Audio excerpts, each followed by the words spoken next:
I like a tall woman with a nice big ass. Just saying. Like for Lawrence. You and I were destined. Just friends like we are. Uh-oh, retard alert! Retard alert, class! Presenting the Short Bus Veteran! Jujutsu Kaisen, the final chapter of the manga, has been released. Let's talk about it. Let's talk about Jujutsu Kaisen as a whole. And, yeah. So, I started the manga right after the first season came out, which was a total banger. But, like, it had some, like, things that could have been better about the story writing. And, it took a lot of influence from a lot of greater shows. It didn't really do anything too different with that, but that's okay. The whole thing was that the first season was pretty damn good. The fight scenes were excellent. So I picked up the manga to see how it was going. And by the time I picked up the manga, actually, it was like they were several arcs in already. I think they weren't in the culling game yet, I think. So reading the Shibuya arc in the manga, that was an excellent arc. There were some problems I had, like the killing of that main character chick. I didn't think it had as much emotional impact as it could have, especially after we already gotten an emotionally touching death with one of their teachers, the guy with that chopper thing. Anyways, it's still, overall, the Shibuya arc was really good. Action was awesome. And then the arc following that, where, what's her name? I don't remember anyone's names. The girl who wears the glasses that can't really see the ghouls, the curses. That arc was amazing. So I'm like, yo, this is getting really good. And then we led into another arc. And then we got the culling game. So the arc right before the culling game, I don't even really remember what happened. It was just an introduction to a bunch of new characters I didn't really care for. And then they went into the culling game, and there were just so many different characters. And I think the most disappointing thing that happened during the culling game, specifically, I think it was during the culling game. Maybe it was before. Panda. Like, there was this third form being hyped up for the entire series, that Panda has a third form. So we kind of expect, once we see that third form, we're going to see something absolutely amazing, absolutely awesome. And he gets beat by a character we were just introduced to. I don't know if that was the intent to that, was to hype up this new character that didn't do too much, and was also again kind of defeated in a later part of the story to kind of show hype, but you can't keep doing that. Not to mention, it's just like, that was the most disappointing part. That was when I was absolutely upset and pissed by the story. Now, is it kind of being like, it's such a trope that the characters have like a new form that's hyped up all this time, and like he's trying to twist the trope by having it actually being shitty, and maybe that was his intention, but even so, if it was his intention, it was just a shitty thing. Like, look, when you build people up and you get people's expectations going, you gotta deliver, right? Like, twisting the trope in that manner was not good, because it's like, now you just made the panda character just crappy. I don't know when I go back into the series and watch the earlier parts, I'm like, I don't care about this guy. He doesn't live up to be anything. And that happens with so many characters. But I think the biggest issue with this story, this manga, is the power scaling. The power scaling was just, they try to hype up a villain by doing some awesome, crazy stuff, or defeating another character that you thought was super powerful. But like, then, okay, so how is the student supposed to defeat him? And that the student would end up defeating him because of some whatever power that they unlock that needs to be done right there. But it's like, you can't you can't keep doing that. Like, it feels like cheating on the power scaling. You're bumping up these characters so far. And so when we get to the ending, and like during the calling game, which was totally fucking shitty. There was this one comedian character that like could like, I think he could like kind of warp reality with his jokes, but he was not serious, so it was completely like rolling the dice. And he went up against the villain, the demon summoner guy, and it just was this. I could tell that the author thought it was this hilarious joke thing that they kept on going back and back, trolling each other. And I'm like, I'm not having it. It was really boring. It wasn't funny.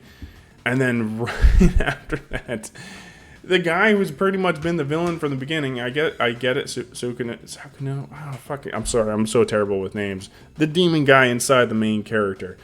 I get he was gonna be the main villain at the end, but one guy that's literally been there since the movie, the prequel movie, the demon summoning guy, the curse summoning guy, just gets killed by a character I could believe he could lose to. But it's like, I want to see some more cool fights with this guy. Like, he's supposed to be a villain. Don't just knock him out. It's like, okay, so now all we got was oh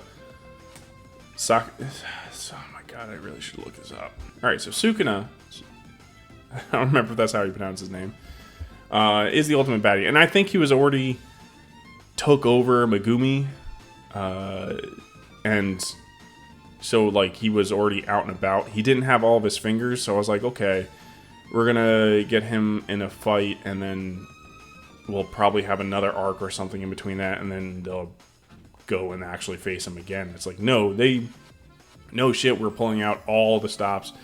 Like, they were going out in an all-out fight, and this was just, I was already just not sold in the calling game, because like there were just too many different characters being introduced, and characters they were building up were kind of just dissipating, and they were kind of throwing away. Like the guy who had the blood manipulation that could like control the arrows and stuff like that, you don't like, I don't even remember. I think he's in one other arc after the Shibuya arc, and you never like see him again. Also, Clap Guy, the best character of the game, of the show. He loses one arm. I'm sorry, I'm backtracking here. So he loses an arm. I'm like, okay, well surely he's not useless. He still is super powerful without using his curse technique. Now you don't see him again, and I'm like, well, this is bullshit. He's definitely still useful. And like I mentioned, so they didn't actually kill off the hammer chick, the main character chick, but she was like completely disposed of.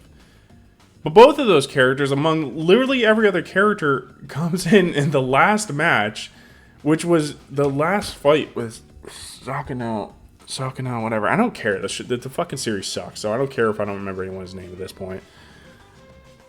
It was so terrible.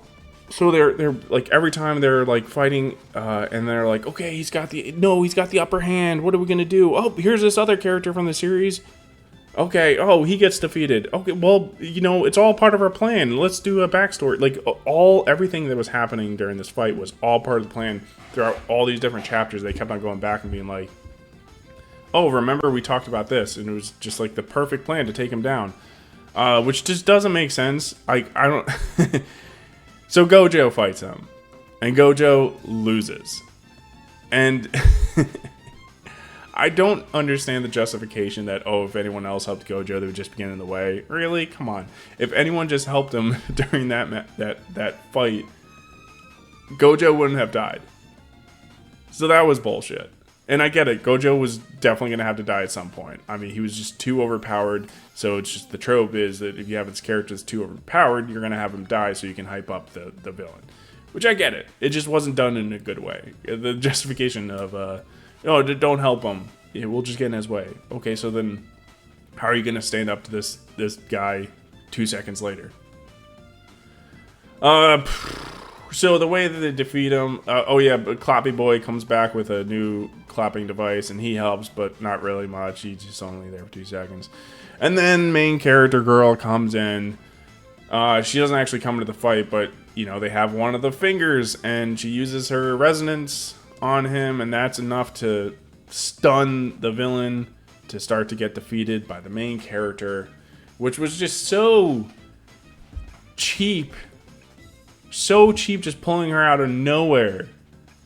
Like, oh, you remember she didn't die? Okay, cool. Alright. Oh, and she's in the story for 2 seconds because the manga's over in literally like 2 more chapters. So then what happens is the main character does a domain, opens a domain at the very end. Again, unlocking another power. Which again, I had issues when Gojo unlocked his reverse curse technique right as he was about to die from that Megumi's dad. That was dumb. It was bearable. Main character does his domain, and Hitaki no Jutsu's the villain. They're just in a happy place. I don't know. They're not fighting. They're just talking. He's like, you know, is this? I don't remember. He's like, is this the path you want to go to? I just was eye rolling the entire time, so I don't really remember too much of what I've read. And then, you know, Megumi like gets separated from Sakuna, and I guess he merges back with the main character, and it's just kind of over. And then they're like, the last panel is them hinting, like a picture of the last finger, I guess, that they've never had. So we never saw Sakuna at his peak power, which is incredibly disappointing. So I guess they're hinting off at, you know, like, ooh, he could return or something. I don't know. It was fucking bullshit. I think everybody who's reading this is probably just pissed off as me. Maybe I got more pissed off earlier than people because, like I said, when the panda, like, I was already starting to be like, what's going on with here? Like, I remember the Robo fight, Robo Qatar, whatever the fuck his name was, Robo guy. I just didn't feel like he needed to go all out. Like, he's like, okay, you should have been like, you're a smart guy, retreat. Like, why are you trying to go out and try to kill him? You know you can't. There was like several times when he was like, oh, I can't beat him because you're struggling to defeat the soul guy. So, and then you got demon summoner guy right there, curse summoning guy right there. So if you're struggling to kill this guy and curse summoning guys right there and stronger, you should probably retreat. You're a smart guy. So that was already like kind of made me a little butthurt. Obviously didn't ruin it, but the panda thing, dude, I'm telling you guys, the panda thing was just god awful. And also, like, so you never see the panda like show up in a fight later. Like after he unlocks his third form that they've been hyping up, you don't see him again until like they flash like little pictures of him. Like, hey, here's the whole team, guys, reminisce a little bit. And I'm like, I haven't seen this person forever. Like, there's a couple characters where I'm like, they're like showing them as if they've been. I don't know when they got introduced to the story, but I don't remember. And I always was struggling so hard to remember anyone who was introduced in the calling game because it was just so sporadic and all over the fucking place. Just overall, guys, this was not good. It was highly disappointing. But that's my thoughts. Let me know what you guys think. If I'm off or anything, if you disagree, you know, make an argument. I don't get many views on my videos, so I'll join the discussion. And as always, guys, if you made it this far, I got some news for you. You're retarded, but that's okay because everybody's honestly retarded. It's just a matter of being in denial or not. So those people who subbed to my channel, you're in the autistic warrior. You're on the short bus with me, and you're at least not a loser that's in denial. Moving down the highway, metal busting loud on a short bus where the kings of